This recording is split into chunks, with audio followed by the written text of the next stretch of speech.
E vamos começar. O X será bloqueado, pois é, o ministro Alexandre de Moraes, do Supremo Tribunal Federal, determinou hoje mais cedo a suspensão da rede social no Brasil. O magistrado notificou a Anatel para fechar o acesso à plataforma em território nacional em até 24 horas. A agência já começou a notificar as operadoras. Além disso, Apple e Google terão até 5 dias para tirar o aplicativo das lojas online. Moraes prometeu consequências para qualquer empresa ou pessoa que tente driblar a medida. A multa diária será de R$50 mil, nada de usar VPN. O ministro tomou a decisão após o dono do X, Elon Musk, não obedecer a uma ordem de indicar um representante legal no país. E hoje temos 2 convidados agora para repercutir o assunto. Vamos lá. Arthur Bernardo Correia, que é doutor de Direito e que vai participar aqui com a gente. É doutor de Direito pela UERJ. Vamos lá, deixa eu colocá-los aqui na nossa tela. Olá, boa noite, bem-vindo, Arthur Bernardo. Muito obrigada pelo seu tempo. Boa noite, Marisa. Obrigado pelo convite. Obrigada a você por participar aqui com a gente, Arthur. E eu quero também receber agora o Warrison Lacerda, que é o publisher do Olhar Digital, que também vai falar com a gente sobre esse assunto. Olá, Warrison, boa noite, bem-vindo novamente. Boa noite, Marisa. Obrigado pelo convite. Boa noite a todos os nossos telespectadores. Warrison, vou começar com você, até pedindo que você relembre, essa escalada que terminou com o bloqueio do X hoje aqui no Brasil. E indo além, qual é a representatividade de uma medida como essa para o país?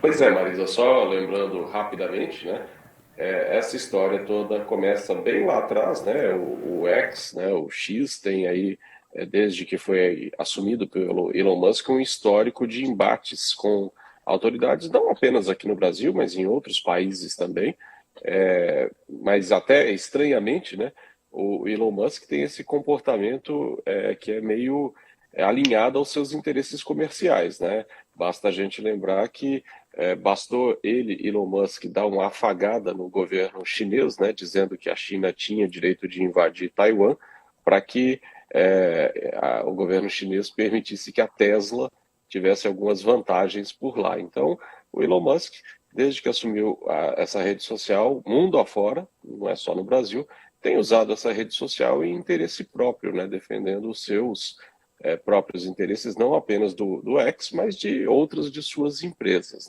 Aqui no Brasil, esse embate começou quando houve a determinação por parte do Supremo Tribunal Federal da remoção de alguns perfis, ou melhor, do bloqueio de alguns perfis, para citar apenas um deles, o caso envolve o Arthur Duval, que teve o seu perfil bloqueado por uma determinação do STF, mas a rede social do Elon Musk se recusou a cumprir essa determinação.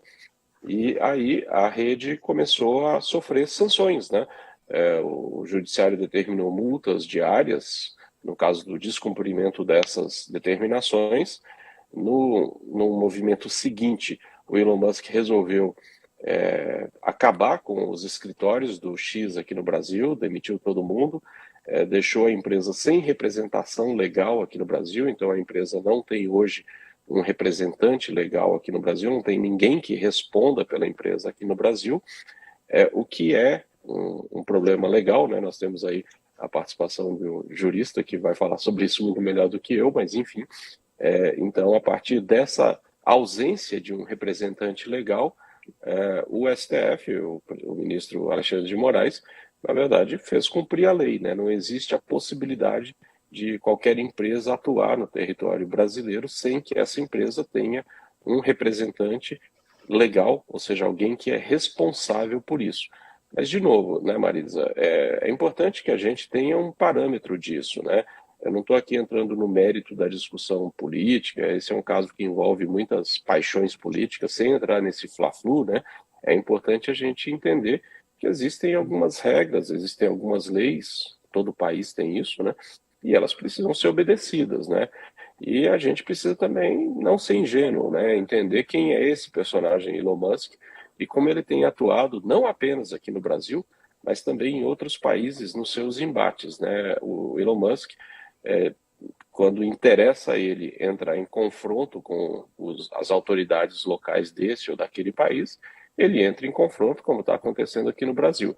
Quando interessa a ele afagar essas mesmas autoridades, como ele fez recentemente na China, ele afaga porque recebe benefícios ou favores ou alguma coisa em troca desses afagos, né? Falando especificamente do que isso representa para o Brasil, o X tem hoje, estima-se, né, que o X tenha hoje alguma coisa em torno de 20 milhões de unique visitors, 20 milhões de usuários únicos por mês. Isso significa dizer que a rede social recebia a visita de pelo menos 20 milhões de brasileiros a cada mês, né?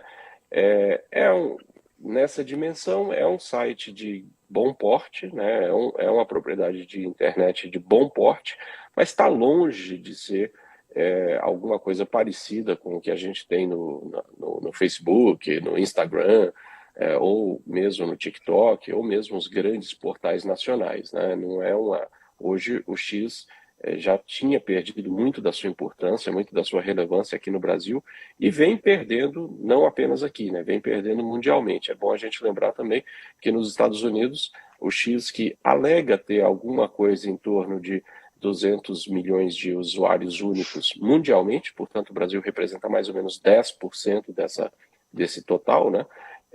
Mas nos Estados Unidos, que é o principal mercado do X, por lá também o Elon Musk vem sofrendo boicote, não por parte de autoridades, tal, mas por parte do mercado, né? O mercado anunciante já organizou, vários anunciantes já saíram do X, já disseram que não querem mais participar da plataforma por vários motivos.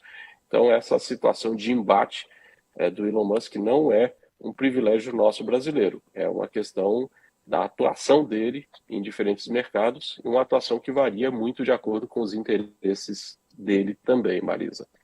A gente volta até a falar mais sobre isso daqui a pouquinho, Orson. Eu quero voltar agora, começar até com o Arthur, falando um pouco com o Arthur Bernardo sobre esse lado mais do direito, não é, Arthur? Eu queria que você falasse de que forma a lei brasileira, ela embasa essas últimas decisões judiciais, Arthur.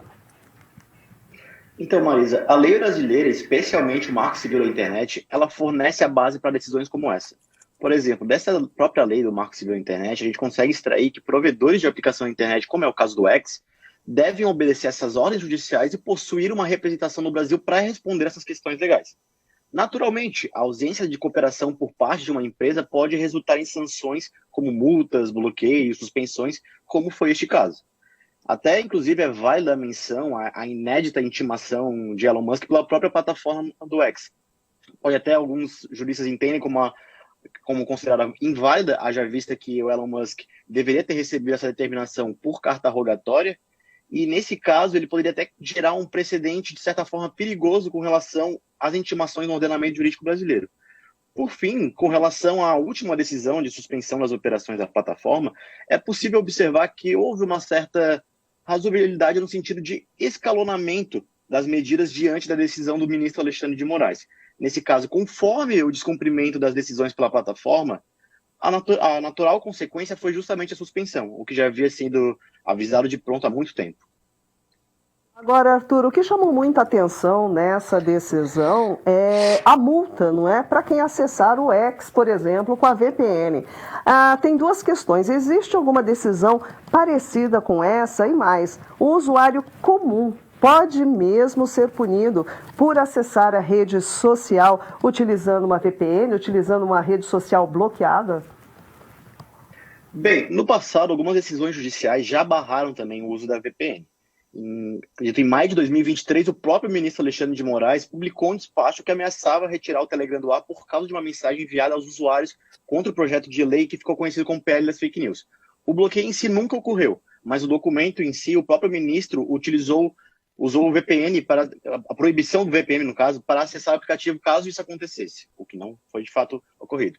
De todo modo, a imposição de multas a quem tentar contornar o bloqueio usando o VPN é algo relativamente novo no contexto brasileiro, mas faz parte de uma tendência global de responsabilizar os usuários por ações que violam decisões judiciais, como seria este caso. Pode ser bastante desafiador bloquear o serviço de VPN, já que existem muitos provedores e tecnologias distintas. A intenção é garantir a eficácia do bloqueio. Fazendo um gancho com relação a essa última frase, inclusive, é o que carece de certa razoabilidade na parte da decisão do ministro, no sentido que ele demanda a inserção de obstáculos tecnológicos para inviabilizar a utilização de ferramentas VPN. Haja vista que tais aplicativos muitas vezes são utilizados por usuários para garantir a sua proteção e a privacidade, em outros diversos casos específicos. Tá certo. Vamos dar um pulinho lá com a Risson Lacerda agora para falar sobre o Elon Musk. Essa decisão, a Risson Lacerda, desse enfrentamento com a Elon Musk, existe algum risco, por exemplo, de outras redes sociais ou outras big techs como Meta e Google terem algum tipo de problemas parecidos com esse? Ou as duas empresas são um pouco mais, digamos, ponderadas na atuação aqui no país? Olha, Marisa, eu acho que não existe nenhum risco, porque quando você pega empresas como Meta e como Google, primeiro elas são empresas, né?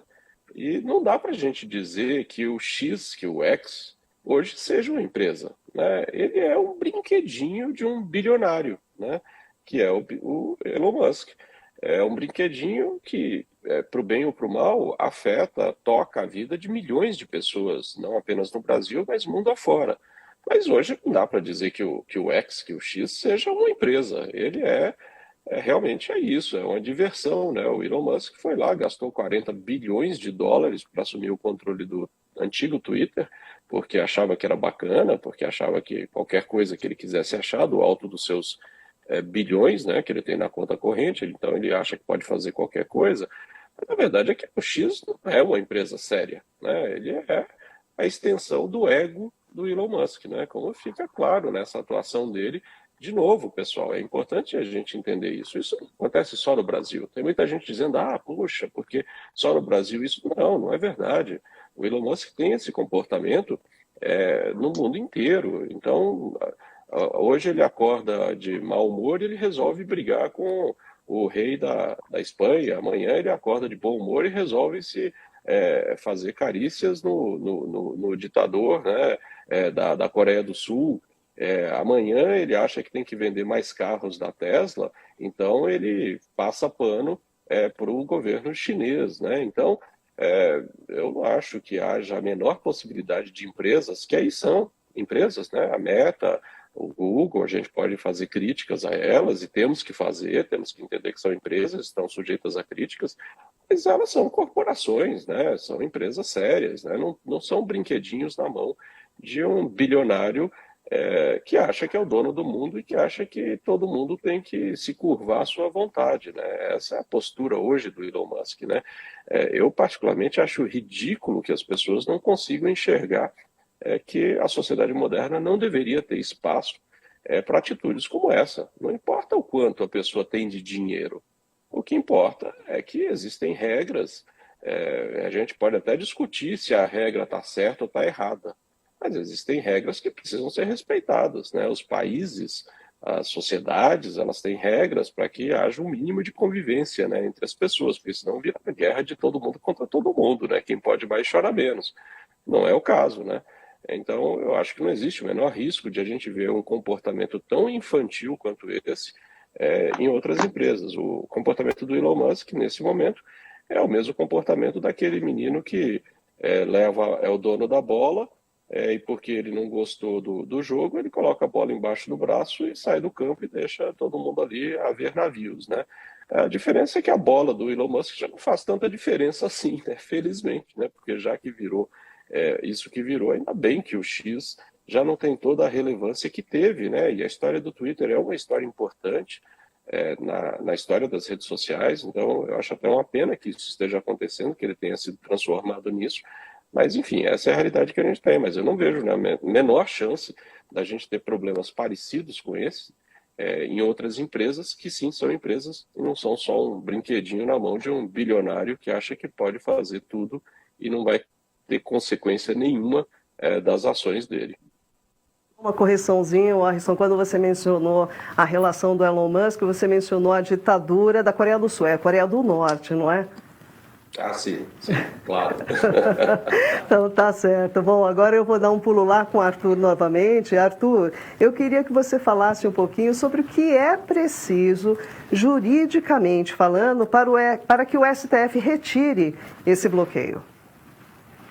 Bem, Marisa, juridicamente falando, para que o STF de fato retire esse bloqueio, o X precisaria cumprir as ordens judiciais pendentes, como a quitação das multas e a nomeação de um representante legal do país, que já vem pendente há um bom tempo. Além disso, é possível que o STF exija um plano de conformidade da empresa com as legislações brasileiras. O bloqueio pode ser revogado se a empresa demonstrar disposição em cooperar com as autoridades, seguindo as diretrizes estabelecidas pelo tribunal, o que até o momento não tem sido muito concreto. Neste caso, o cumprimento integral das exigências legais é o caminho mais direto para retirar da suspensão da plataforma, que só tem a prejudicar principalmente os usuários do país. Aí, vamos acompanhar os próximos capítulos. Eu quero agradecer aqui ao Arthur Bernardo Correia, que é pós-graduado em Direito Digital pelo ERJ. Arthur Bernardo, muitíssimo obrigada pela sua participação. Espero encontrá-lo em outras edições do Olhar Digital News. Muito obrigada e boa noite. Muito obrigado, Marisa. Boa noite aos telespectadores. Muito obrigada. Agora eu também quero me despedir do Warrison Lacerda, que é o publisher do Olhar Digital. Warrison, com certeza vamos contar com você, com as suas impressões, assim que tivermos mais informações nesse desdobramento dessa história. Muito obrigada e boa noite. Até uma próxima. Até a próxima, Marisa. Boa noite. Obrigado. Pois é, pessoal. Como vocês veem, é um assunto que realmente muda a cada instante e vocês acompanham sempre. Assim que tiver qualquer alteração, qualquer novidade, a gente atualiza vocês no olhardigital.com.br sobre os possíveis desdobramentos dessa novela.